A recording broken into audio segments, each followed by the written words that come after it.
receptor on the dendrite, and this ligand came from a sensory neuron that caused a G protein in a signal transduction pathway to make the ligand. So once the ligand binds to the dendrite, this causes, pause it. So a ligand binds to the receptor in the dendrite of the neuron, and this ligand came from a sensory neuron that caused a G protein in the signal transduction pathway to make the ligand. So once the ligand binds to the dendrite, this causes the sodium gate to open, and once the sodium gate opens, it causes the sodiums to go into the cell. So this is called depolarization, and then once a threshold is reached, which is like the threshold is like a number that which depolarization can occur. This causes the potassium channels to open, and it causes the potassium to leave the cell.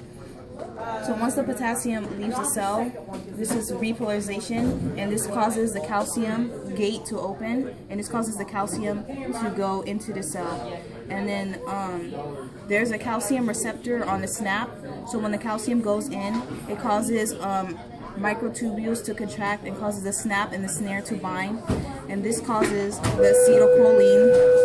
This causes the acetylcholine to fuse with the snap and the snare, and once that occurs, the acetylcholine leaves and goes to the next. There's an acetylcholine receptor in the next dendrite, so the acetylcholine binds to the receptor of the next cell, and this causes sodium.